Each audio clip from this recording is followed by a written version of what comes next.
ఓం శ్రీమాత్రే నమ. నా పేరు మురళీధర శర్మ. నేను హైదరాబాద్ పుప్పాలగూడ మణికొండ ప్రాంతంలో ఉన్న గోల్డెన్ టెంపుల్ వద్ద నివాసం.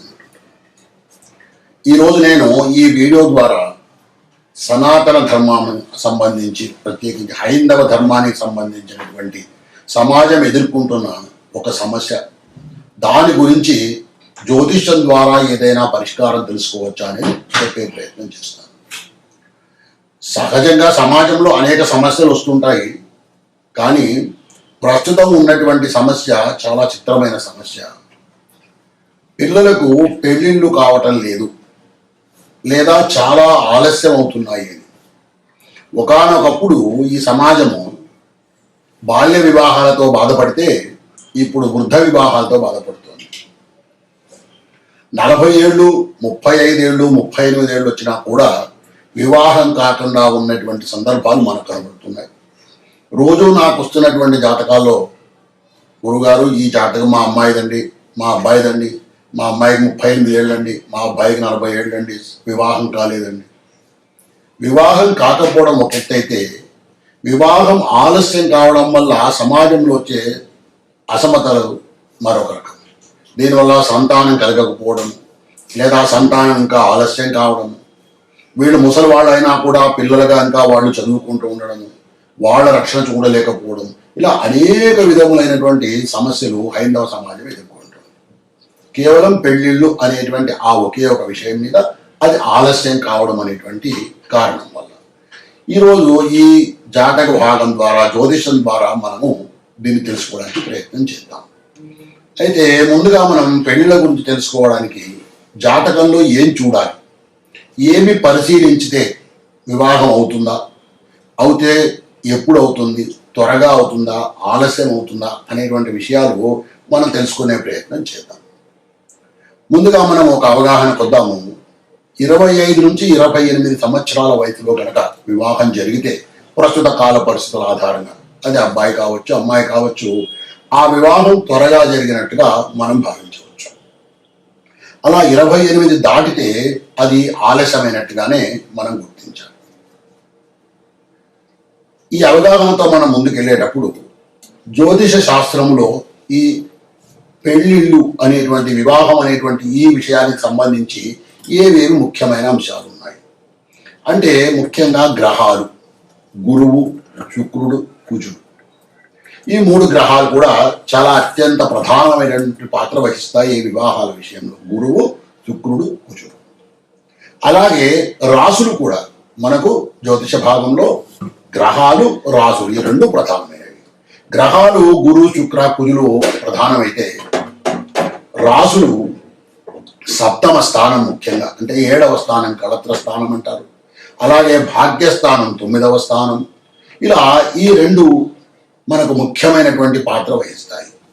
ఇవి కాకుండా మనకు గ్రహాల యొక్క ఉచ్చస్థితులు, నీచస్థితులు, శుభగ్రహాలు, పాపగ్రహాలు, గ్రహాల దృష్టులు, ఈ విధంగా అనేక విషయాల సమూహం మనం జాతకంలో పరిశీలించాలి. గ్రహాలు, రాసులు, వాటి స్థితులు, వాటిని ఎవరు చూస్తున్నారు, ఏ గ్రహం ఎలాంటి పనికి మనకు సహాయపడుతుంది అనేటువంటి విషయాన్ని గ్రహిస్తే తప్ప ఆ జాతకుడికి లేదా ఆ జాతకురాలికి వివాహం ఎప్పుడు అవుతుంది అనేది మనం త్వరగా తెలుసుకోవాలి. ఇప్పుడు నేను స్థూలంగా కొన్ని విషయాలు చెప్తాను.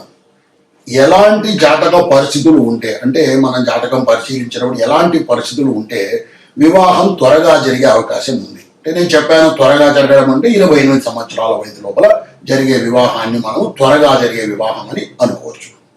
ఎలాంటి సందర్భంలో అవుతుంది అంటే, లగ్నము 7వ భావం, లగ్నం అంటే 1వ స్థానం, 1వ స్థానంలో 7వ స్థానం అంటే 7వ స్థానంలో శుభగ్రహాలు ఉంటే కనుక త్వరగా జరిగే అవకాశం ఉంది. ఇది ఒక విషయం మాత్రమే, ఇంకా అనేక విషయాల సమూహం వల్ల జరుగుతుంది. ఇది ముఖ్యంగా మనం గ్రహించాలి. లగ్నంలో అలాగే 7వ భావంలో శుభగ్రహాలు ఉంటే కనుక త్వరగా జరిగే అవకాశం ఉంది. మనం ఇప్పటికీ ఎన్నో వీడియోల్లో తెలుసుకున్నాము.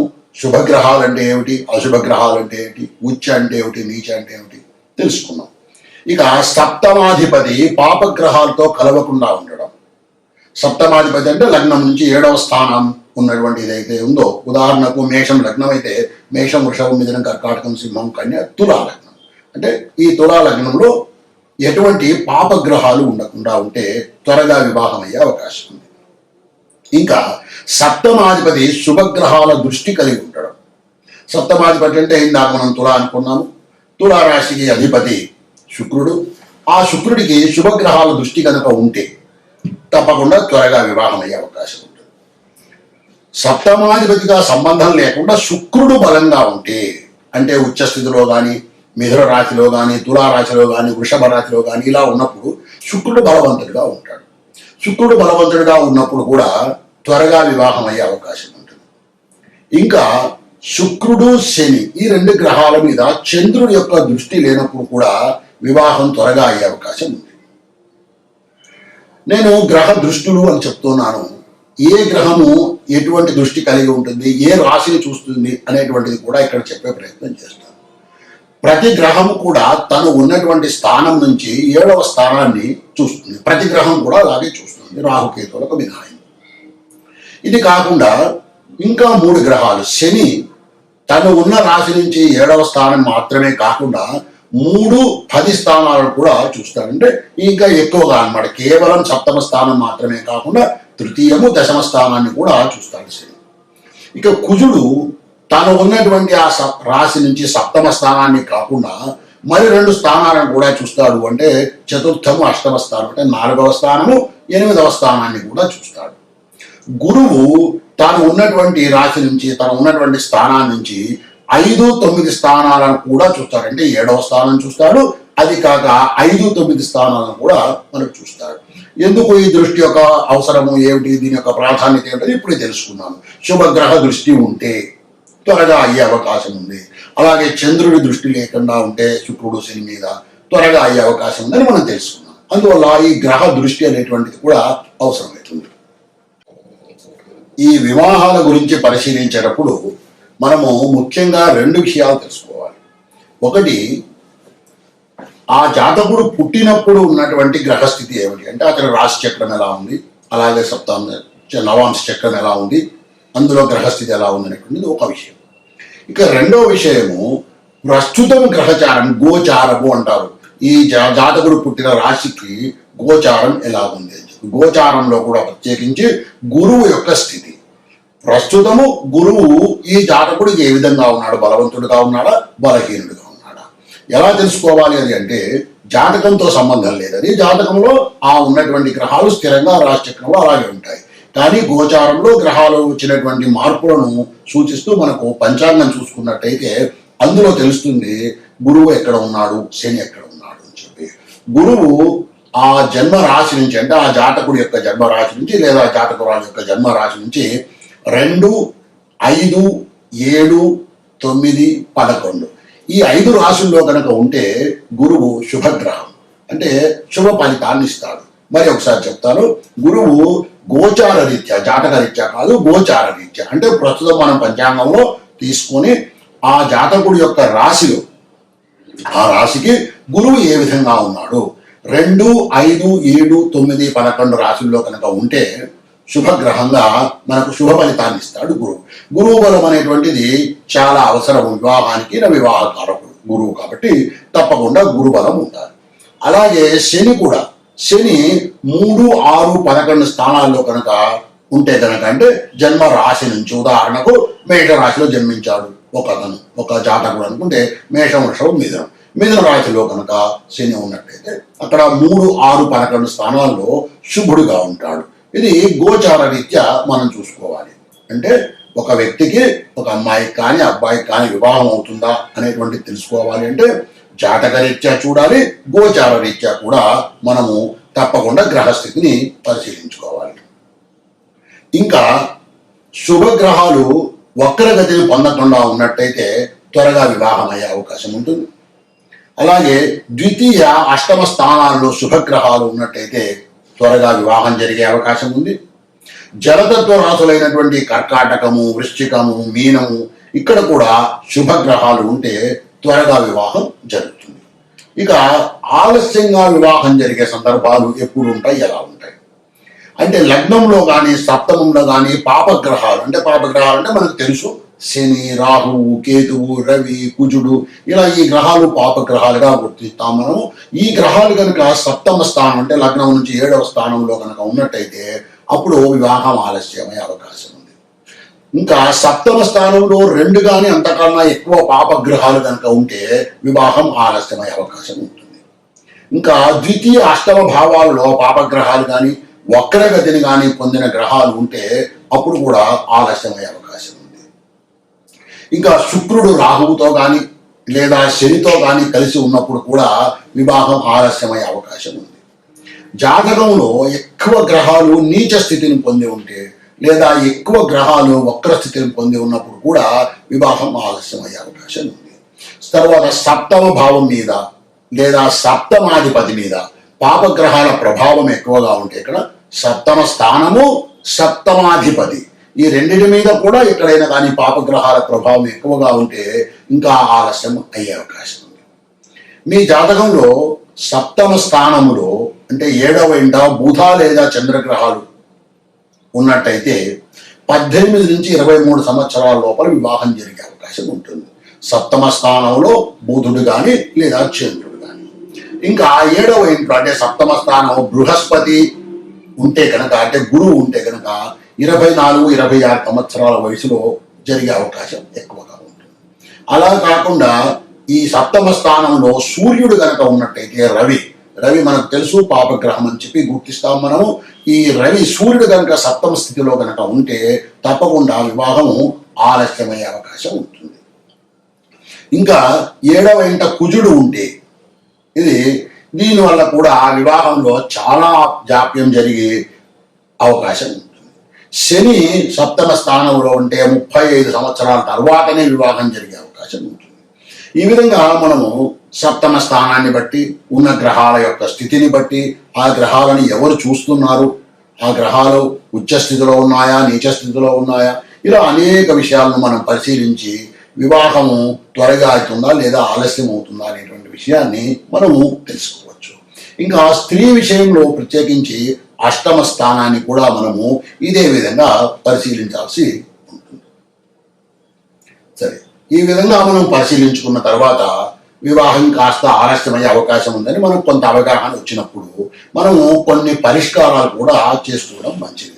దీనివల్ల కూడా మనకు ఫలితాలు త్వరగా వచ్చే అవకాశం ఉంది. అంటే ఆ గ్రహాలు ఏవైతే ఇబ్బంది పెడుతూ ఉన్నాయో లేదా ఏ గ్రహాల వల్ల శక్తి తక్కువ ఉండడం వల్ల వివాహం ఆలస్యమవుతుందో వాటికి ఈ పరిష్కారాల ద్వారా కొంత శక్తిని చేర్చే అవకాశం ఉంటుంది మనకి. ఎలాగంటే ఎలాంటి పరిష్కారాలు చేసుకోవచ్చు అంటే కనకదుర్గ అమ్మవారికి 8 శుక్రవారాలు కుంకుమార్చన జరిపించడం వల్ల కొంత దోషం తగ్గే అవకాశం ఉంటుంది. ఇంకా 8 మంగళవారాలు హనుమాన్ దేవాలయానికి ఆంజనేయ స్వామికి వెళ్ళి 108 తమలపాకులతో మనకు అర్చన చేసేటువంటి సాంప్రదాయం ఉంది. ఆకు పూజ అంటూ ఉంటారు. అలా ఆకు పూజలతో అర్చన చేయటం వల్ల హనుమంతుడికి వివాహం జరిగే అవకాశం ఎక్కువగా ఉంటుంది. ఇంకా నేను ఇప్పుడు ఒక మంత్రం చెప్తాను. సహజంగా ఈ మంత్రాన్ని గురుముఖంగా తీసుకొని చేసుకోవాలి. అయితే గురువులు మనకు ఉపదేశం చేయడానికి దొరకనప్పుడు తల్లి కూడా మనకు గురువుతో సమానం కాబట్టి తల్లి కూడా ఈ మంత్రాన్ని జాతకులకు ఉపదేశిస్తే ఆ జాతకుడు ఈ మంత్రాన్ని అనేక మార్లు ఉచ్చరించడం వల్ల తన జాతకంలో ఉన్నటువంటి దోషాలు తొలగి త్వరగా వివాహం అయ్యే అవకాశం ఉంటుంది. ఇప్పుడు ఆ మంత్రాన్ని చెప్తాను, జాగ్రత్తగా వినండి. గురువు ద్వారా ఉపదేశం తీసుకోవడం అనేటువంటిది ఉత్తమమైన మార్గము. గురువు లేనప్పుడు తప్పకుండా తల్లి ద్వారా కూడా ఆ మంత్రాన్ని చెప్పించుకొని అది ఉపదేశం కింద తీసుకొని దాన్ని మనం జపం చేసుకోవాలి, జాతకుడు జపం చేసుకోవాలి. ఎలా అంటే కనీసం 108 సార్లు ప్రతిరోజు చేసుకుంటూ ఉంటే ఉత్తమంగా ఉంటుంది. ఇప్పుడు ఏమిటి ఆ మంత్రం ఏమిటంటే దేవేంద్రాణి నమస్తుభ్యం దేవేంద్ర ప్రియభాషిణి సర్వ సౌభాగ్య కార్యేషు సర్వ సౌభాగ్యదాయిని. ఇది మంత్రం. ఈ మంత్రం మీకోసం మరొకసారి చెప్తాను. దేవేంద్రాణి నమస్తుభ్యం దేవేంద్ర ప్రియభాషిణి సర్వ సౌభాగ్య కార్యేషు సర్వ సౌభాగ్యదాయిని. ఈ మంత్రాన్ని 108 సార్లు జపం చేయడం వలన ఈ అడ్డంకులు తొలగి త్వరగా వివాహం జరిగే అవకాశం ఉంది. ఇంకా కొన్నిసార్లు ఇబ్బందులు చాలా ఎక్కువగా ఉంటాయి. ఇందాక చెప్పాను, చాలా గ్రహాలు నీచలో ఉండడము, లేదా చాలా గ్రహాలు వక్రగతిని పొంది ఉండడము, ఇలాంటి పరిస్థితులు, తర్వాత కుజ దోషాలు ఉండటము, ఇలాంటి వాటి వల్ల కూడా ఆలస్యం అవుతుంది చెప్పాను కదా. అప్పుడు కేవలం మనం చేసేటువంటి పరిష్కారాలు మాత్రమే సరిపోవంటే ఈ పూజలు నోములు ఇలాంటివి కాకుండా ఇంకొంచెం ముందుకు వెళ్ళి ఇంకొంచెం సేవ ఎక్కువగా చేయవలసి ఉంటుంది. అప్పుడు కన్యా పాశుపతము అనేటువంటి ఒకానొక హోమము లేదా అభిషేకం కూడా చేస్తారు. కన్యా పాశుపతము, ఆ అభిషేకం చేయించుకున్నట్టయితే, అంటే అబ్బాయిలకు వివాహం కావలసి ఉంటే కన్యా పాశుపత అభిషేకం చేసుకోవాలి. అలాగే అమ్మాయిలకు వివాహం కాకుండా ఉంటే వర పాశుపత అభిషేకం చేయించుకోవాలి. దీన్ని హోమ విధానంలో చేసేది ఉంది, అభిషేక విధానంలో కూడా ఉంది. ఆయా గ్రహాల యొక్క తీవ్రతను బట్టి, అవసరాన్ని బట్టి మీరు ఏ జ్యోతిష్కుడిని సంప్రదిస్తారో లేదా ఏ పౌరోహితుడిని సంప్రదిస్తారో వాళ్ళు మీకు దీని గురించి వివరిస్తారు. ఆ విధంగా చేసుకోవడం వలన తప్పకుండా పరిష్కారం జరిగి త్వరగా వివాహం జరిగే అవకాశం ఉంటుంది. ఇప్పుడు మనము కర్కాటక లగ్నంలో జన్మించినటువంటి ఒకానొక జాతకుడి యొక్క గ్రహస్థితిని తీసుకొని ఈ జాతకుడికి వివాహం ఎప్పుడవుతుంది అనే విషయాన్ని పరిశీలిద్దాం. జాతకుడు కర్కాటక లగ్నంలో జన్మించాడు. లగ్నంలో ఎటువంటి గ్రహాలు లేవు.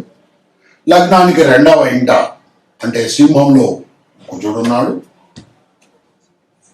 కన్యలో గురువు ఉన్నాడు, వృశ్చికంలో రాహు ఉన్నాడు, కుంభంలో శని ఉన్నాడు, మేషంలో చంద్రుడు శుక్రుడు ఉన్నాడు, వృషభంలో కేతువు, మిథునములో రవి బుధుడు ఉన్నారు. ఈ విధంగా ఉంది గ్రహస్థితి. ఈ గ్రహస్థితి ఉన్నటువంటి ఈ జాతకుడికి వివాహ విషయం ఎలా పరిశీలిస్తాం అంటే లగ్నంలో ఎలాంటి గ్రహాలు ఉన్నాయి అంటే శుభగ్రహాలు లేవు, పాపగ్రహాలు లేవు. పోనీ లగ్నానికి ఏదైనా గ్రహ దృష్టి ఉందా, శుభగ్రహ దృష్టి కానీ పాపగ్రహ దృష్టి కానీ అంటే ఎలాంటి గ్రహ దృష్టి కూడా లేదు. ఈ జాతకంలో మనం తీసుకున్నటువంటి ఈ జాతకంలో మనం పరిశీలిస్తే లగ్నానికి ఎటువంటి శుభగ్రహ దృష్టి కానీ పాపగ్రహ దృష్టి కానీ అంటే లగ్నం సామాన్యంగా ఉంది. కేవలం బలమైనటువంటిది కాదు, అలానే బలహీనమైనది కూడా కాదు. ఇక లగ్నాధిపతి చంద్రుడు ఎక్కడ ఉన్నాడు? చంద్రుడు అంటే లగ్నానికి 10వ ఇంట ఉన్నాడు. ఈ 10వ ఇల్లు మేషరాశి. మేషరాశికి కుజుడు అధిపతి.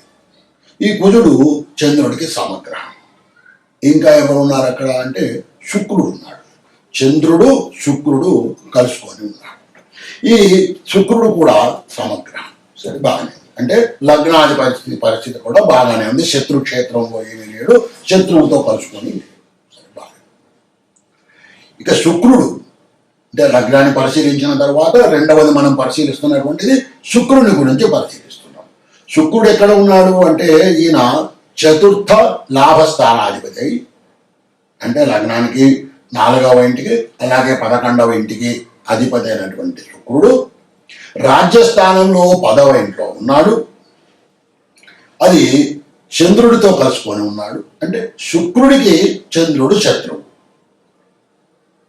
అది పరిస్థితి. అంటే శుక్రుడు చంద్రుడితో శత్రువుతో కలుసుకొని ఉన్నాడు. అంతేనా అంటే శని దృష్టి కూడా ఉంది. శని ఎక్కడున్నాడు? కుంభంలో ఉన్నాడు. ఈ కుంభం నుంచి శని దృష్టి కూడా ఉంది.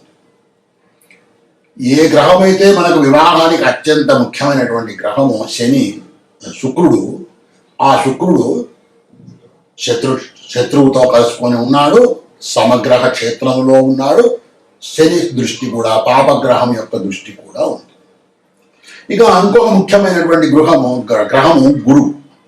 గురువు ఎక్కడ ఉన్నాడు? లగ్నానికి 3వ ఇంట్లో కన్యారాశిలో ఉన్నాడు. ఈ గురువుకు ఇది కన్యారాశికి బుధుడు అధిపతి. ఇది శత్రుక్షేత్రం గురువు.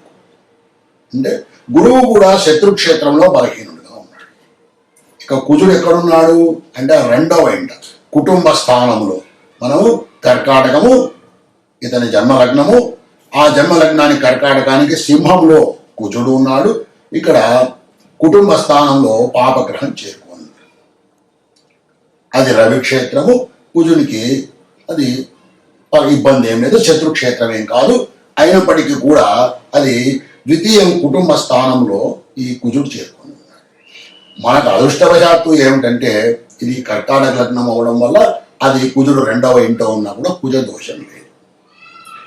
ఇక గోచారం పరిశీలించినట్టయితే ఇతని రాశి మేషరాశి, కర్కాటక లగ్నము కానీ మేషరాశి. ఈ మేషరాశిలో గురువు ఎక్కడున్నాడు అంటే మేషంలోనే ఉన్నాడు. గోచార రీత్యా మేషంలో ఉన్నాడు, అంటే 1వ స్థానంలో ఉన్నాడు. 1వ స్థానంలో ఉన్నటువంటి గురువు బలవంతుడు కాదు కాబట్టి శుభ ఫలితాన్ని ఇవ్వలేడు. ఇప్పుడు మనం బాగా సమగ్రంగా ఆలోచన చేసినట్టయితే గురువు పరిస్థితి బాగలేదు, శుక్రుడు బాగలేడు, కేవలం మనకు ఉన్నదల్లా లగ్నం బలం మాత్రమే. గోచార రీత్యా కూడా బలం లేదు కాబట్టి తప్పకుండా ఈ వివాహం ఆలస్యం అవుతుంది. గురువు బలహీనుడైపోయి, శుక్రుడు బలహీనుడైపోయి, గోచార రీత్యా కూడా బలం లేనప్పుడు తప్పక వివాహం ఆలస్యమయ్యే అవకాశం ఉంది.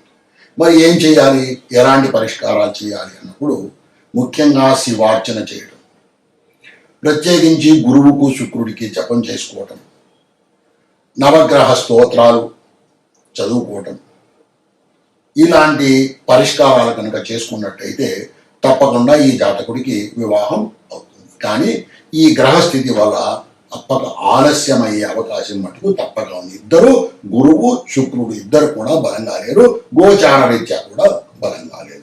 అయితే రాబోయే సంవత్సరంలో గోచార రీత్యా కాస్త బలం పెరిగే అవకాశం ఉంది కాబట్టి అప్పుడు వివాహం ప్రయత్నం చేయడం ఉత్తమంగా ఉంటుంది. శ్రీమాత్రే.